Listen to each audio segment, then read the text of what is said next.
Unofficially, Yeah. How do you guys feel about the break? not very happy with it. Yeah, I understand it's the younger generation who are kind of, poo-pooing. Yeah. What do you have against your own independence and sovereignty? Well, in order to trade with Europe, we're going to need to abide by EU regulation. But now we don't get to shape EU regulation. Regulation. Oh yeah, we need a lot of regulation. Always regulation. Rules and regulations. I love them. Are you really at all familiar with the fact that these trade treaties and agreements really are stepping stones to a world government? You're aware of that, right? Yes. You're happy with that? I mean, having an unelected world government, say something like Hitler would have loved, that's okay with you. Having, a small group of elites being able to dictate your future without you having any real say in it, that's something you strive for? I mean, in a globalized world, you're going to need rules for how products are designed and how things are traded. Well, I think we have that now. I mean, I think... But they're made at the moment by unelected people. Oh, no. You see, without adding more rules and regulations, you already do have laws that state if you do anything that should harm another person or their property, you would be prosecuted. It's it's the basic for laws. But then when you start adding in rules and regulations, with all these treaties and all these, things that can benefit only certain corporations and people, well, then you get, this concentration of power, which happens every time you have centralized governments, be they no matter how. So you want to break up governments in the smallest packets as possible, so the concentration of the power doesn't go to any one small group of people, like you get with the EU, like you get with the Trans-Pacific Trade Partnership. So would you want to break up the United States of America into separate states? Oh, I'd love to see that. I'd love to see us go ahead and kick the federal government's ass back into the size of a walnut. I would love them to be able to only be responsible for what the Constitution says they're supposed to be responsible for. I'm sure it'd be better if there was no federal government whatsoever. It was just individual states and now countries. Then across all the governments. I think we flourished quite well when the federal government was just a nutshell of it. That all they were responsible to do was to go ahead and take care of our borders and make sure the take care of the tariffs that were being paid. That was, and that the contracts were through the courts. The contracts. But that's still in favor of a federal government. But a very, very limited one, not one that dictates over the states. What about no federal government? So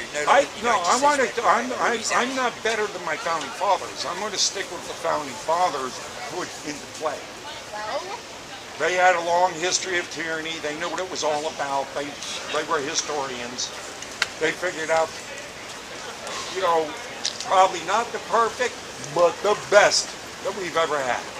Why aren't you a fan of the EU, which is a tiny, tiny government over the past? Again, any treaties that start over a large area, like all of Europe, Or all of America. or all of America, they go beyond that. Why are you in favor of the federal government, which is the whole America? Because the federal government is not these treaties that supersede our Constitution. The TPP would supersede our Constitution. It is run through the UN. The UN is the world government. The UN is incredibly weak.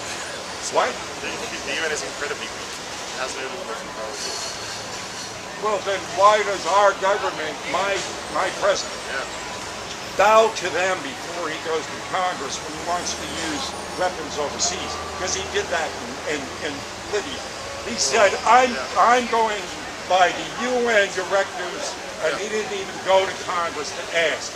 So he completely bypassed what is our normal constitutional process to use our army in a foreign war, which he should have been impeached for. But hang on, Congress authorized war with the USA military terms, right?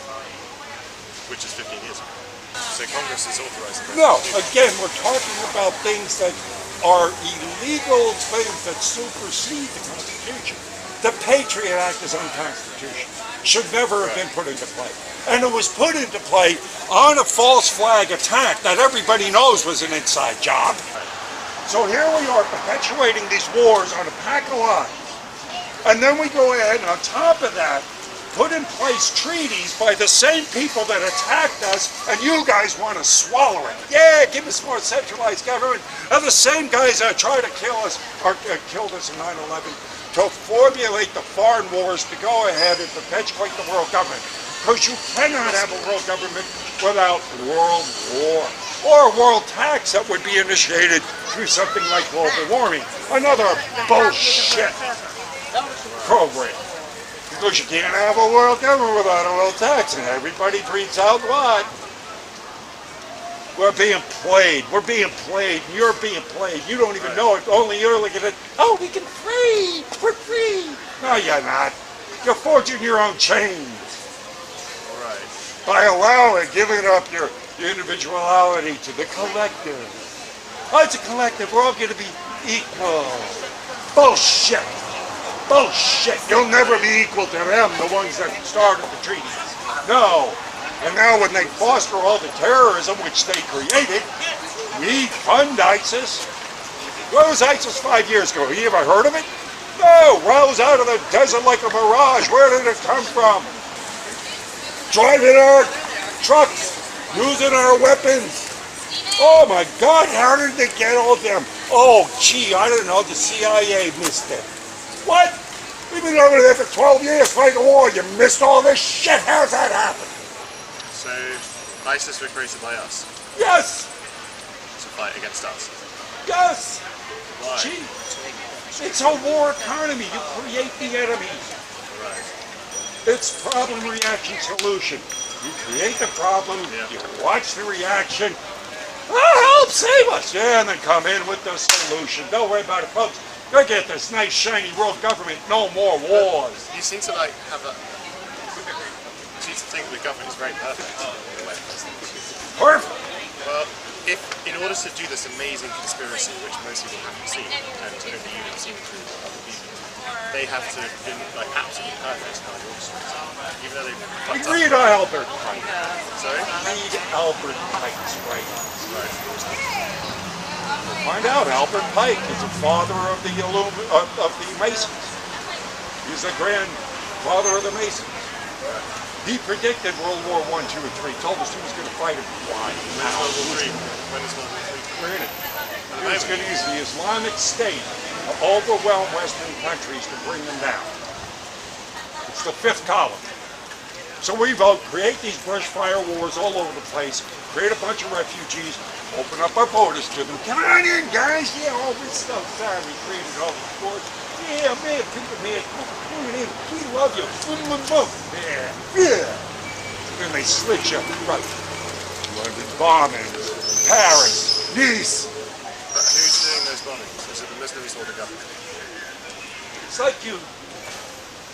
False flags can be different things. They can be like direct, like 9/11 was, where it's controlled by military operatives, right? Or it can be like you just get a bunch of black widows and let them loose in your neighbor's house, you know, and wait for them to, one of them to bite them.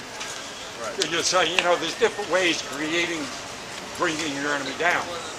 So some of the false flags and some of them deliberately get lots of Muslims in. Most of the mass shootings, most of the terrorist attacks are government sanctioned through the terrorist group. We fund them, we train them, we arm them. So why do you stay in this country Because it's a worldwide revolution. We're not, this is not ending here. Again, it's a world government they want to form. This is nowhere to run. Every tyrant throughout history has wanted to control everything. But when you look at this is the Bilderberg group that meet in secret once a year, all the top CEOs, the movers and shakers of the Western world, princesses, heads of banks, behind layers and layers of security, they go ahead and plan who's going to live and die. This is the treaty we're going to have. This is how we're going to sell it on them. But America's really anti-international law, anti-having any sort of World Cup. There are a lot of organisations that are not signed up to. Yeah, that most countries do. Well, like for example, the UN. Yeah, I've been to that. What were the Nuremberg trials? Sorry? What were the Nuremberg trials? They were international trials of. Thank you. What did that give us? And the World Court, and then what does that do? Well, the World Court came out of Europe. The same thing, though, but understanding that all these institutions also become corrupt. Of course, but America's not part of this, like the international criminal court. America is just a pawn in the game right now. We are no better than any other country right now because our government is owned by the central bankers of the Bilderberg Group. They control us. They own my government. They own your government. But if that's true, why isn't America the big Because the people that we have in the head of our government right now are traitors. They have been traitors for generations. So why are they resisting the world government then? The only ones resisting it, right, that I can see that's running for office right now is Trump. No, but so what I'm saying is America is resisting. America doesn't sign up to, for example, there are two countries that don't condemn Israel for what it does in the West Bank. America and Israel. Well, we've got people here that still understand what the Constitution is all about and what's going on. We see the master plan. We see the world government trying to bring America down.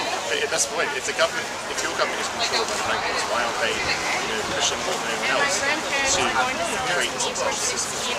We are. My God, we got a president right now saying, hey, come on in. Our border's wide open. Come on, we got all this free shit for you. That's different from they don't sign up to the treaties that would allow them to. We got, look, the Trans-Pacific Partnership here. Yeah. which is at the moment stopped. It's not Because, why? Because enough people got knowledge that, look, we got screwed in the ass. Like a big red, white, blue dildo with NAFTA. Perot told us, you sign NAFTA and you're going to hear a big sucking sound of jobs going overseas. Well, what's happened? Can you buy anything here made in America anymore? No, Bangladesh, China, every place else. NAFTA's nothing to do with that. NAFTA's only the Americas, right? And then you got CAF behind it. It's the same thing, these different trade agreements that form these economic blocks. That's what they want to do. The economic blocks. Remember, they want to form the economic blocks. North American What's bad about it? The Asian Union, the European Union, the African Union. So they control them. Centralization. So who is the one of the top in this organization? Or suspected? They don't suspect. It's a Bilderberg Group. Look it up. So who the CEO of the Bilderberg Group is? Yeah, they have different, but I would say you look at the usual suspects. The Rothschilds, the Oppenheimers, the Chiefs, Chase, the usual suspects. They don't change. It isn't a mystery. They write books about it. Read Carol Quigley's Tragedy and Hope. Here's a man that was in the library of the Illuminati for 2.5 years. He was one of them. Wrote the book Tragedy and Hope, 1,500 pages with a blueprint of how they're going to take over the world. They tell us. They put it in our faces. And they rely on people not reading it. Oh, yeah. Who reads it? Who's going to read a 1,500-page book? Go ahead, say that you're screwed. This is how we're going to screw you. I got a better book. It's only this thick. It's only about 70-something pages. None dare call it conspiracy. Read that one. Read that out loud. There's all the names, all the connections, all the secret societies. But why are you opposed to? I don't understand why a trade bloc is the world government. If you think about what is controlled by trade agreements, it's very limited. It's just kind of the rules about how products move across borders, about how people move. It's not about how you try people. It's not about anything to do with the devil's in the details. Okay. Everything that they sort of like anytime you're a good conduit, it's always going to tell a little truth. Right. It's always going to be something good that's going to happen to you. Yeah. Something that good you have to feel good about. Yeah. Right? So all these things are sold to us about, give them a word. God, it's will be cheaper. People are going to be happier around the world. The whole of it. But does it ever happen? No. You tell me one trade treaty that they've had an operation You do? Tell me how it's working, where we're seeing countries go broke. Tell me how it's working. So you name one trade agreement for any country that it's held other than the corporations, the guys that own the corporation. So what would you have The people themselves in every instance of something. What would you have instead for how countries would trade? Let's go back to what were tariffs. Right. We ran this entire country on tariffs. But does that mean there'll be less trade? No! What if there's a Why tariff? would there be less trade when your economy is flourishing because you're not being taxed again? While where your government is taxing you, you've got more money in so you can buy more products. So how does that not help? But that means imported goods are more expensive. But you got the money to buy it, and then you got craft. You aren't looking at junk. You're looking at something to be made. Good, I'll pay more for quality and last longer. Well, that's your choice, right? Yeah, because I'll have more everyone has money to do it. But not everyone As has it that is, choice. when everything's just planed out and made homogenized, and here's a little bit of money, you can buy your little trinket toy that we allow you to have. Yeah, go play Punky Man. Walk off a cliff, you moron. Why are you in New Orleans then rather than Washington? Would it not be more effective to take the fight where it's based? I don't know. I think here's as good a place as any, isn't it? I mean, I get to meet people from around the world, like I would in Washington. This is a port city. They're relaxed. I talk to government people, policemen, military out here. They get a few drinks in them. I get to hear things they wouldn't normally say. So, you know, it's a democratic stronghold. You know, the chocolate city, as Ray Nagin named it. So, you know, it's not like I'm surrounded by friendlies. So, you know, I do where I work. You know, I mean, why do I want to live in that cesspool Washington anyway? At least New Orleans is fun. Would you be happy if Trump became president? I'd be happier than Hillary. I mean, I don't know about happy. Let's see what he does. I don't, you know, trust me. I want to see what he does. I like some of the things he said that he's going to do. Now, like, just, you know, words are cheap. When you get in, do them. Do you like the wall? The what? The building the wall? Oh, the wall bullshit. We got technology now that can go ahead and secure everything. You don't even need that. One, just bring back our troops now, like 500 goddamn military bases we got around the world, and they can secure the damn border. Put them on the damn border. We don't need the wall. And if we brought all those troops back, we're going to spend all those billions of dollars and it doesn't do anything for us. Yeah, I mean, it's been quite expensive to secure the whole border with soldiers. It's more expensive right now just to let any swinging sombrero come up, So you know, with any goddamn weapon or drug or disease they have in their hand. What if someone comes up with, you know, already got cases of beyond botted plague coming across the border? How expensive is that? Really expensive. We've got to go. We've got to go. It's been a pleasure. Thanks very much. Yeah, sure.